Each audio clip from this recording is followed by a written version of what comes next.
Ayez les sous votre site internet, les www.Congo Millennium. Vous qui aimez les actualités, vous qui aimez Kinshasa, vous aimez la RDC, notre beau et cher pays. Vous voulez être au bain, dans le bain, et vivre tout ce qui se passe à Kinshasa en temps réel et ne pas être en retard. Congo Millennium a mis à votre disposition pas mal des émissions politiques, culturelles, musicales et pourquoi pas des émissions sportives avec sa grande équipe Congo Millennium, une église au milieu du village. Bonjour Nabino Nyon Soto Mesana Kolanda 3W Congo Millennium na émission Nabino Kini réalité kaka na ba réalité yangwa kin ndenge zalaka kaka nde bolela na bino émission Nabino Kini réalité zalaka présenté par la ngamoko humble servante Nabino Mama Colonel Lumière Chizubu azalane da colonel Nabino Nyon Soto ko bandakala kin réalité ka ndenge zalaka kishase koma mndeko na biso Franco yemba bandeko abasi balinga kabasa bandeko na bangwa mibalite lelo tokoyeba pourquoi loni ne sala ke loko enwane kota ndeko mwasi akota rando na ndeko na mwasa ndeko nae ba mama bokilo bakota rando na basabana na bango tokoyeba biso nyonso tu eloko nini epusa ke loko wane sala matoleka. Bonjour maman. Maman langa te loko loto kiteli le loto yeba o loko zo déranger biso ba jeune fio to ngato kene mabala mikolo yo balobi ba mama bokilo bokoma okota ba rando na biso te rando ngo na biso koma rando ya nini we libala baleke mobile bazo lingote mama bokilo azo lingote loni epusaka rando ane sala entre biso mibale do biso na ba mama bokilo maman. Donc na opesa conseil soki okay vanda na mama bokilo na yo lokola maman aboti yo soki incompréhension déjà ekoti donc bokoyoka na te ata muke donc incompréhension mutu ezalaka wana po yo jeune fille il faut oyeba bien que maman oyo abotelinga mobali eloko nanga jouer nanga ya kitoko nazo sakana nango air nyonso nazo sakana na ye nazo sepela na ye donc il faut mona valeur ya mama wana et pas mobali na tulinto eba conflit wana ekotaka entre bino na basi ya bana na bino ekotaka par rapport ya nini mwasi akoma ko boya kopesa mama bokilo ne biloko ou bien nini nde sala ke bino na eboka na ate soki yango ane sala kabongo siko yo okoyebisa bandeko azwa mama bokilo lokola mamo ya boti ese mama boti okosala bongo osale bongo te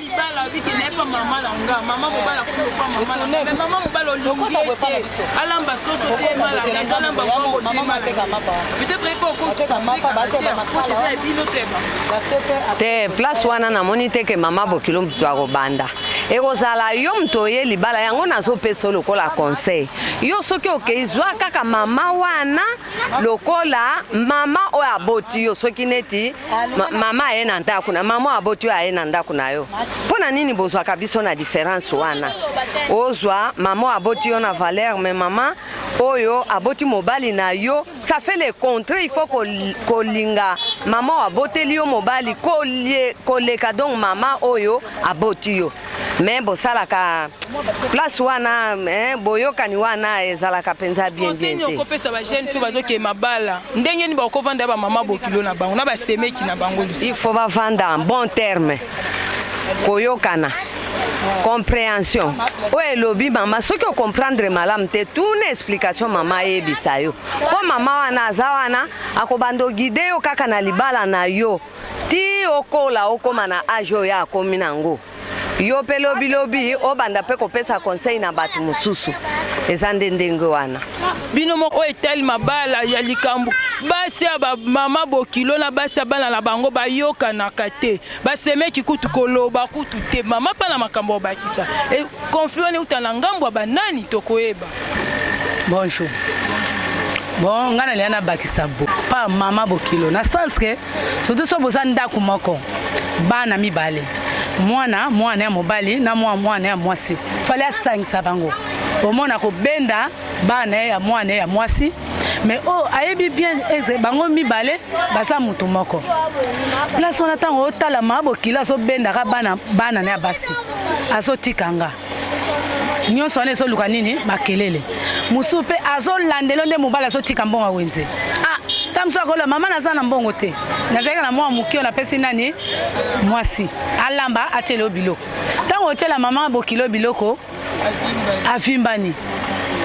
en tout cas pesaka nga mbona nga na lamba na konti na nga nyonso wana ezosala nini ezopanza libota eloko eza pa mwa bokilo yango wana conseil nini okopesa bamama bokilo na bajeune fio bakie mabala sika ndeni bakovanda ya babokilo na bango bon conseil nanga eza nini il faut oza kotema monene ata lelo mobali amemi yo mpa na bango zalaka motema monene po biso nyonso topasa na etape wana omoni loko omoni te so nyonso ozomona ozotia na motema le ekoluka nini bopotana conseil na opesa bango ka baza motema monene mpo umela na libala po bato baboma mabala ka bamama bokilo ntango akoya apesi papa rapport ale papa mpe fale atuna likambo te mbala moko akoteli mama ne mais conseil na opesaka futa ozala motema monene omoni loko omoni te merci bandolo bamakambo etel bamama bokilo na basi ya bana na bango liboso na nga mpe papa aza na makambo ya kokomplete na sujet etel bamama bokilo na basi ya bana na bango. Bonjour papa. Oui, bonjour ma sœur. Papa langa oyebi conflit le kaka entre bamama bokilo na basi ya bana na bango ya mibali. Oui, ba conflit ezalaka ezangaka te d'une part ou d'une autre conflit ezalaka. Ba conflit neti ba conflit nini? Bon, conflit ezalaka tant mobali ya bali omoni ke akotisi mutu asika na kati ya famille. Et surtout soki mobali wana avandi na famille moko na baboti na ye. Avandi esika moko na bandeko na ye. Donc asali le contraire oyo mokeli alobaki parce que mokeli alobaki mobali akotika baboti na ye. Mwasi pe akotika baboti na ye. Mwasi na mobali bakosala eloko moko. Bakokende bisika oya bango. Ya liboso yango wana soki mobali asali eloko wana te. Asepeli kozala ensemble. Na mwasi na ye, na mama na ye, na bandeko na ye, conflit wana ezangaka te.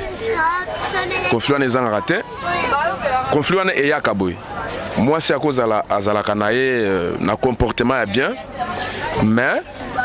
bandeko bakoki kotia zuwa. Bakotia zuwa. Par rapport à nini? Oui, surtout soki mobali aza mutu ya mbongo. Donc pona bango bazomona neti perte. Ndeko na biso akoka kite ko bala bien avant sans toutefois que biso to bénéficier na bozwi na ye. Ezalaka élément oyo ekoki ko causer un wana. Tuna ngambo ba mama. Ngambo ba mama. Oui, mama ya ona na yebisaki yo soki mwana mwasi azana comportement mabe. En tout cas, mama akosepela te. Ndenge bana bandeko ya basi ndenge pe mama asepelaka teke mwana na ya mobali abala na lombango sans toutefois que asunga ye pe nano te pe oyebi mutu asala ba dépense ebele ezali mama mutu bokoli amoni souffrance mingi donc bamama balingaka ye te en première position mwana na ye asala donc tant azosala ye a bénéficier en première position et surtout soki outi kosilisa kelasi obali mbala moko ozosala ekoki kocréer un souci epai ya mama. Bon mosusu ezalaka kaka motema mabe ya moboti ekosala pe ndenge wana. Sotant que yo papa na ndako conseil nini okopesa? Na banzi nalobaki yango bien avant conseil ezali mpona koevite toboyi te bisika nyonso conflit ezalaka okoki koevite conflit mais ekoya kaka mais mpona mesure de prudence soki obali esengeli kolongwa na libota ezalaka bien baya kotala yo bazongaka donc oko créer ambiance ya bien mais soki ozala esika moko wana donc conseil nazo pesa soki tobali toluka bisika na biso. Merci papa. Bilomo boyoki nde balobi soki obali luka place na opono garder mwasi na toujours continuer. Zala bon so ovandi lopango moko. So bozala mbali na mino bofuti ya ndako na bino musika ezala nango respect za mais so bovandi ka place moko ezala ba conflit ba problème. So banani babenda makambo wana esala ezalaka biso ba jeune fille tozoki mabala pressé ou bien ba mama bokilo ou bien ba semeki. Na place wana ekoza ata musu mwasi to mama bokilo to ba semeki esalika bizaleli ya bato ovana na bango. Ba problème elandelo kaka. Merci beaucoup. Bon, la place Nabino, sinon tu n'as pas bokilo rando toujours ya makasi. Tozo kondo bana makambo na sujet na souhaité conflit entre maman bokilo na basa bana na bango. Liboso na nga mama pe azana makambo ko baki, ça dans la conseil koko pesa. Ngala lobi boye, soki mwana ke libala, azi wa tena basemeki na ye. Tanto mwana azabizale mabe. Alingo ya basemeki malamu te bakolela ndako libo pa pesa maya ko mela azomanga loko mo makasi alingte mobile na ye azelo ko pesa basi bande kuna ye pa ya mwana ekoseleka mabe basemeki mususu mwasa yelo ngwa malamu meta mususu ba comportement bango ndebo ya wana bazomo kitoko te bi abalate azelo monte na fina ye mais mwana mususu abale a gagner fina ye ya ko mo ka mabe mabo kilo mususu ayina bo kilo po nini bani abasi ndaba balate bon moi ça mwana ya suanga yete moi quelque boye ata beli bokilo ya kate pe mwana pe akiba mama sute po ndenga tia moi sina ndako ya ngapso bokilo pe so passe ngala boti mwana ngai ola sunga ngai mwana komeka ka le pa ya moi si ya pa ya moi sina ye ngam mama bo singa e ko sa nga passeport ka kalisa na liboa ola komi mwana ngai libo nazo benefit loko mo te fosa nga passe ka yango ne la pesi conseil mino mbanga ka ndako mabala boya bakaba bokilo na bino boya mbango mala pesa maya pamba meli solo ya pamba kola kitaka kitoko za sengo mingi. O bakaka na likambo tel ba mama bokilo na basi bana na bangwa mibali bayoka na kate liboso na nga mama aza pe na makambo ko bakisa na likambo tel sujet wana. Bonjour maman. Bonjour papa. Bonjour maman. Na wana eutaka na ngambo banani te na be mala susu mwasi aza makambo elengite ya moni babokilo bamoni mabe mso be mwasi aza makambo malamu babokilo aza makambo mabe omonde eza ekoza bongo siko eutaka nona eloko ni ne pusaka donc un wana do mama bokilo ayina mwasi mwana na bosani ke yepa bota bana ya basi donc ayine na mutema ne mo eloko ni ne sala te mso be la kaka mutema mabe kaka mutema mabe komona kaka yini ezala mutema mabe kaka komona zo linga ote yango ezala kaka bongo Konseni no mama bokilo alinga mosta mwana na ye ndenga linga kabana na ye omoni mosta mwana pe alinga pe mama bokilo ne pa linga kama mama abota ye. Merci beaucoup. Mama koza na mutu ya mabe comme pe mwasi pe akoza na mutu ya mabe po lelo biso to bana biso mama nde to boti bino so to zala le mabe na mabala mbe to tangi basi ba mabala sa to boti bana sa to kwa to kitsa mutu ma to boti po to zala na mutu ba kibo mama yo ko kenele mso kuti mama za malamu lemsu yo mwana ko to uti kuno za mabe bolinga ko yo kanate po mama mso ba bokro mso balinga na ma basi abana te a mwana lokwa ande mwa enka mwana la opese lokwa mtaye ko che mwa kaka o sepela kate mais balobi na mokili mwana mobali balobi ko tika ndako na efalu ka papa mwa sipa o te wasanga ozo mona mais ba mama baza mabe d'autres choses bana pe baza mabe po mwana éducation ba teye na ngo na kati ya libala kasi ona bina kati ya libala to loba boete ba mama mabe bazali bana mabe bazali mwana lelo soki ayene tinga mama na koloba mwana soki na yambia za lokola mwana ngala boti ozo balobi kamata mwana loko boti nga lelo soki na olinga ko maltraiter mwana wana bongo bana nga kote bake baosala te na ndenga mabe po ngala zo maltraiter bana pe bake mo bazwa nini malamu ezaliki alors soki mwana ye zwa lokola mwana na yo ozo mona yo pe mwana zwa mama wana lokola mama na yo potiki mama no na ndako yo kende kuno kuti mama bat aza malamu te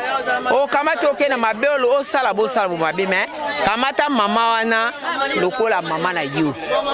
mondeza. Merci beaucoup kaka nde tozo compter bino na yo po na ngala moni conseil ngala encore pesa bino vraiment ba jeune fille oke mabala sikala ba mama bokilo linga mwasa mwana na yo lokola mama Pauline mulanga ndenga linga kabasi ya bana na yo pe jeune fille oke libala linga mama bokilo lokwa mama aboto 9 mwana libumu lokwa magika lombo ndenga linga ka mama Pauline mulanga zo lokwa ba Ginette nde balela na bango mama bokilo na bango ba jeune fille babi mama bokilo aza mutu moko zwe na première place à nyonso de linga mama bokilo no kabela ka biloko salela ka okomona bozala na ye kitoko bozala na ye bien mais so memi rando la ngambo famille mobali e baka rando ekota na libala no boko kabwana na deux parties pour na nga vraiment to komi vraiment na suka to kutani mbala esima bay. Ayez les sous votre site internet les